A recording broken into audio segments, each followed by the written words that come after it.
pinakupo ang mga witnesses. Anong sinabi ni dating Pangulong Duterte? Sige, pabayaan niyo sila. Mag-imbestiga sila. Sige. Anong gusto nilang tanungin? Sige. Wala sa ugali niya o sa ginawa niya noon na makakapagsabi ang prosecution na gagawin niya yan ngayon. Hindi nga niya ginawa noon nung siya ay presidente. Ngayon pa ba? Nahirap na maglakad? Ang susunod ay posible ka pang mag-commit ng iba pang krimen o itutuloy mo ang mga krimen mo. Where am I? Diba yung kalisan mangunin nga nang inabarang ka ba? Uy! Kagahapon ba? Kagahapon! Oh, mauna ni, kasama na po ko sa organizer kaya wala na po ko sa script. Kahapon ba? So, kaya na mapakitanta mo sa ako ang napakontra sa barang mo.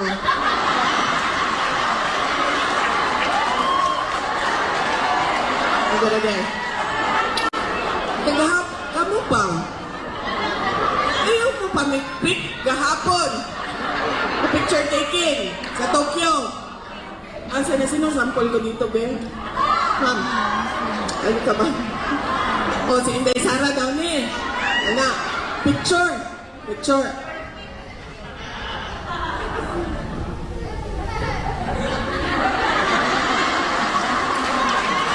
Anak, pagkawan na siya. God bless you.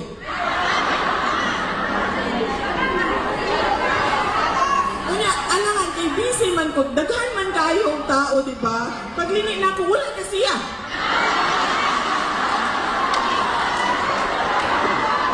Mama, ay balik man, ay balik. God bless you po ka para. Okay. Wala. Yes. Kaya ganina, anak ko sa kong kaumban, anak ko, ilang ko ka ng anaon. Magdala ko, dako ang number one.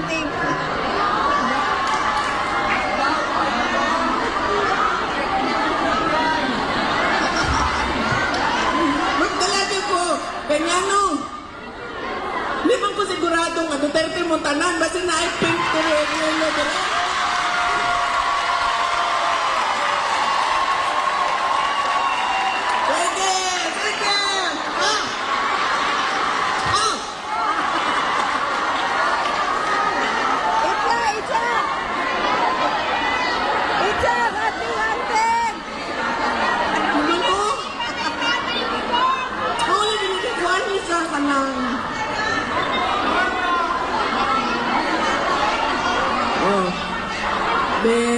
Wala, mga pingong ilong, anong bala mo doon? Sige, pik-pik mo!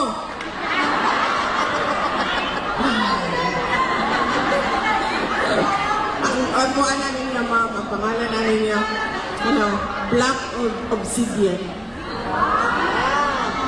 Black Obsidian. Obsidian.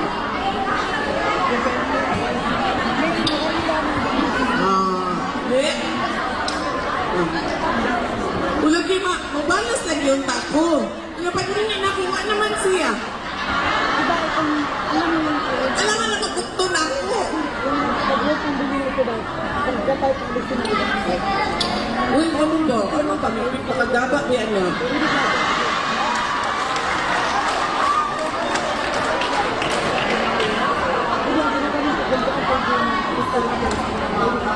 Oo, nga.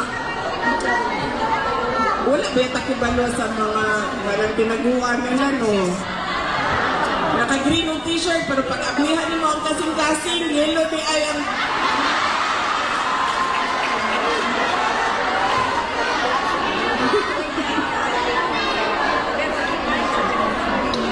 Kadud lang, asan ako sa mga istorya ba? Nadistract mo lang gano'ng mga tao. Oh, wala siyang plano maglayas. Ang gusto lang niya umuwi ng Pilipinas. Pero alam niya na hindi siya makakauwi ng Pilipinas. Nag-submit siya sa ICC. Siyempre, katungod mo na karapatan ng akusado na sabihin ang lahat ng dapat niyang sabihin para sa kaso niya. So, magsasabi talaga yan, at lalo na si President Duterte, di ba, sinasabi niya kung ano yung nasa damdamin niya at nasa isip niya. Ang gusto niya umuwi ng Pilipinas. Pero naiintindihan niya yan, na kapag siya ay binigyan ng interim release, ay hindi siya makakauwi ng Pilipinas. Doon lang siya kung saan siya sinabi ng korte pumunta. Pangalawa, ang interim release hindi binibigay kapag ikaw ay posibleng mag-threaten ng mga complainants at witnesses. At nakita na natin sa ugali ni dating Pangulong Rodrigo Duterte na hindi niya tinidreten o naharas o kung ano man ang ginagawa sa mga witnesses. Nakita natin yun nung nag-complain. Noong 2012, nagbukas ng investigation ang Commission on Human Rights led by Chairperson Leila de Lima. Hanggang ngayon, nandyan pa. Kaluoy sa Ginoo. Kato'y pikpikan ninyo, uy. Ayaw ako, apoy kayo magkasakit. Wala, kadyot lang ha. Ipikpik ko niya gahapon, ma'am. Okay pa man ko gahapon. Diba? Asa tong gitag Tokyo? Oh, okay pa ko gahapon, diba ma'am? Tanawa ko sipon karon. Pag natana ko ganinang buntag, puno na ang sipon ako ang along. Oh, may nangyari ba kay Leila? Wala. Diba? May dala-dala pa silang bungo, buto, kung ano-ano pa yun. Pinatawag pa lahat ng barangay captain ng Davao City. Tinanong lahat. Nag-imbestiga sila. May nangyari ba sa mga witnesses, sa mga complainant? Wala. 2017, nagreklamo si Senator Antonio Trillanes. May maulan na. Maulan dapat pigpiko ninyo. Hila-hila niya yung mga witnesses niya. Maalala ninyo? Nagbukas sila ng Senate hearing. Pinaupo ang mga witnesses. Anong sinabi ni dating Pangulong Duterte? Sige, pabayaan niyo sila. Mag-imbestiga sila. Sige. Anong gusto nilang tanungin? Sige. Wala sa ugali niya o sa ginawa niya noon na makakapagsabi ang prosecution na gagawin niya yan ngayon. Hindi nga niya ginawa noon nung siya ay presidente. Ngayon pa ba? Nahirap na maglakad?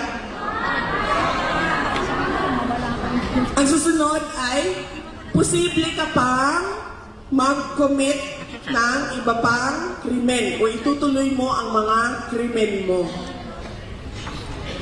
Hindi natin nakita kasi sinasabi ng prosecution, mayor siya eh. Binoto siya ng mga tiga Davao City. So, posible siya ay itutuloy niya ang kanyang mga ginawang krimen. Pero nakita natin na hindi din nag-oath si dating Pangulong Rodrigo Duterte.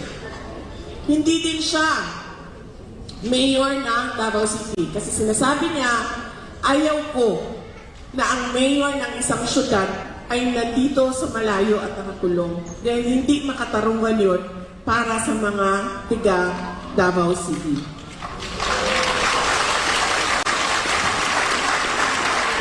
So ano pa ba ang basihan ng ICC na hindi bigyan ng interim release? Wala na. Hindi yan tatakbo. Hindi yan magtitreten ng witnesses, wala sa ugali niya yan, at hindi yan mag-commit ng iba pa kunong mga krimen. Dahil wala yan sa kanyang disposisyon, behavior, attitude noon, lalo na ngayon. Ang gusto na lang niya ngayon ay makita ang kanyang mga girlfriend. Noong isang beses, sinasabi ko sa inyo, tatlong bagay lang yan makapagpa Kanang makakuha sa iyang dugo ba, makabuhi sa iyang dugo. Politika, chismis, tsaka love life. Nung isang beses, sabi ko sa kanya, isang beses na tumawag siya, sabi ko sa kanya, sabihin mo nga sa akin kung ano yung mga pangalan ng mga girlfriend mo. Panigurado lang na nalista ko lahat. So sinabi niya, ito... Sana organize. Sir. Kasi sabi nila, habaan mo ang picture taking mo, magagalit yan sila sa amin lahat kasi sinabi namin may picture. Alam mo ba, ma'am, wala akong nakitang girlfriend ni dating Pangulong Rodrigo Duterte na nagalit sa kanya. Wala akong nakitang ex-girlfriend ni dating Pangulong Rodrigo Duterte na yung pangit yung breakup nila. Wala. Lahat ng ex-girlfriend niya, kusa silang umalis dahil ayaw na nila siya. Totoo yan. Totoo yan. Umalis na lang sila dahil ayaw na nila si PRRD. Wala kang makakausap na ano. In fact, yung mga ex niya, nag-iiyakan pa ngayon dahil sa nangyari kay dating Pangulong Rodrigo Duterte. At alam nyo ba, kung tinanong ko siya niyan sabi ko, nung isang beses bumisita ako, harapan kami, sabi ko, alam mo, napansin ko, walang galit sa iyo ba? Lahat nangangamusta sa iyo, yung mga girlfriend mo. Lahat nangangamusta sa iyo, lahat nag-aalala para sa iyo. Sabi ko, bakit ganyan? Bakit ako, yung ex-boyfriend ko 30 years ago, galit pa rin ako sa kanya. Di ba, ma'am? Hanggang ngayon, di ba? Yung mga, di ba? Yung mga naghiwalay noon, galit pa rin kayo sa kanila hanggang ngayon? Di ba? Sa kanya, walang ganun, ma'am. Tapos sinanong ko siya, bakit? Ito ang sagot niya, ma'am. Ang sagot niya, ang babae, kahit ano pa man yan siya, kahit galing yan siya sa kung anong background, anong pamilya, anong trabaho niya, may trabaho siya, wala siyang trabaho, natapos siya ng pag-aaral, hindi siya natapos ng pag-aaral, sabi niya, ang babae, iisa lang yan. Lahat ng babae, prinsesa.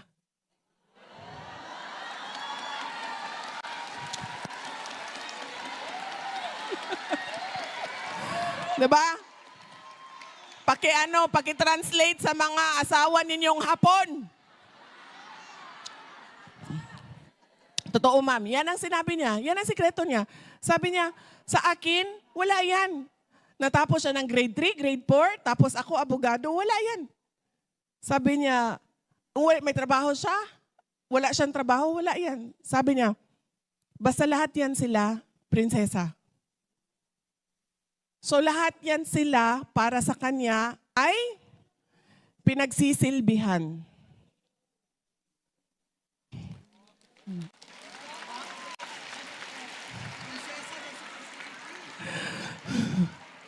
Yan.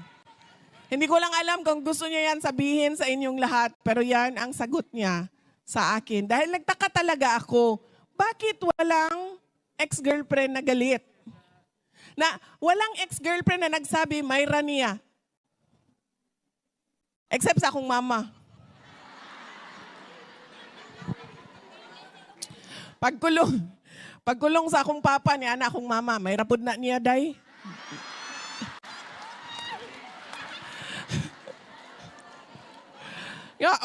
Kita mo sa akong mama, di ba, hantod karon nasuko gihapon, kadugay na antong panahon na to. Daghana kaayo ang nilabay nga kuan, akong mama. Suko gihapon. Nalang kay Ninang, galing na lang Nelopin. Nagtatawanan kami. Ganon.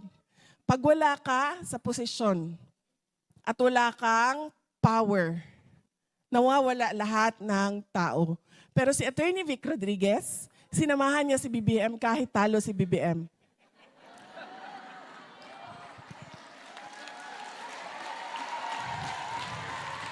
Pero, nung nanalo si BBM, iniwanan niya si Attorney Vic Rodriguez.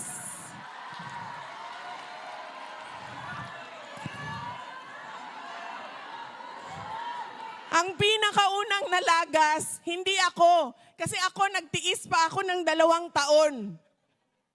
Kasi, para sa akin, sinasabi ko, kung makita lang naman nila sana na nagtatrabaho lang ako dito, baka ay hindi nila ako aatakihin at babanatan. Pinanghawakan ko pa yon na sana ay makita nila na nagtatrabaho lang ako. Kaya, nagtiis pa ako ng 2 taon. Mamaya, ikakwento ko sa inyo kung anong nangyari after 2 years. Pero yan ang sinasabi ko sa inyo. Hindi ako ang una, siya ang una.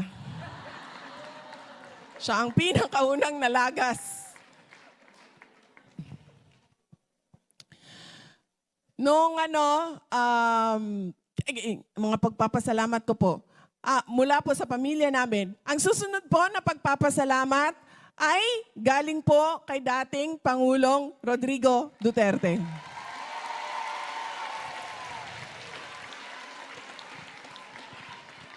Noong Biyernes po ay tumawag siya sa akin nitong nakaraan na Biyernes. Andito na ako sa Japan noon. Nagpwesto na kami, naghahanda kami para sa rally kahapon at para sa rally ngayong araw na ito. Tumawag siya sa akin.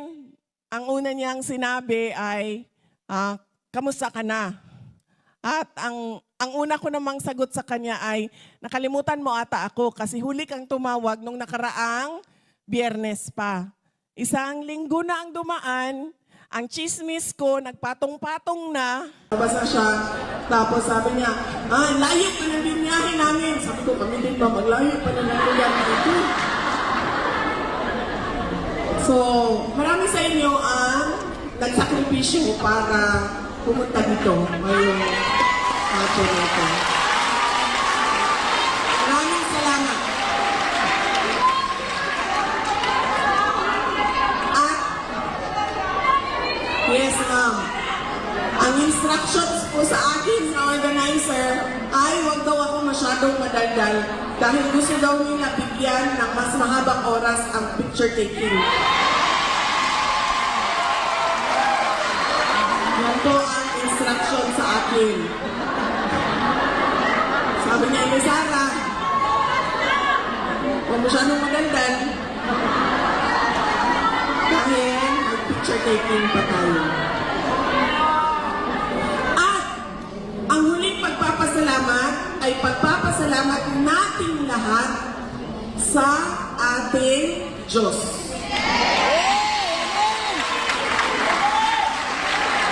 Dahil binigay niya sa atin ang araw na ito para tayo ay magsama-sama at para pag-usapan natin ang ating pinakamamahal na Pilipinas. Maraming salamat sa labaw na makagagahon sa tanan. Ang unang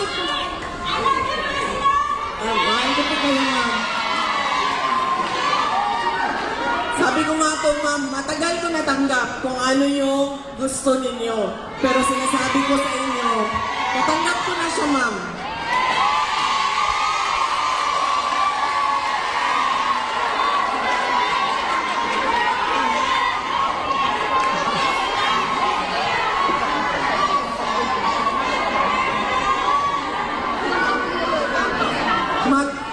Magbibigay po muna ako ng update, ma'am, kay dating Pangulong Rodrigo Duterte.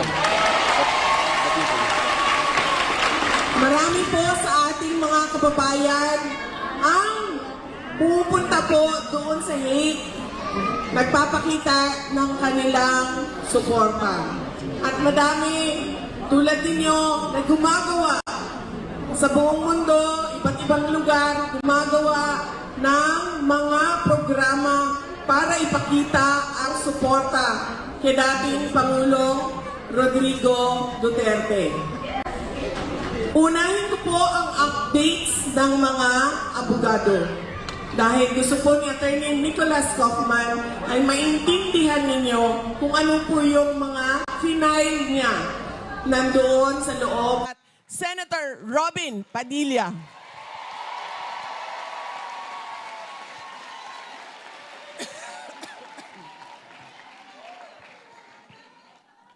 Ang susunod na pagpapasalamat po ay mula sa akin at mga kasamahan ko sa tanggapan ng pangalawang Pangulo. Nagpapasalamat po kami.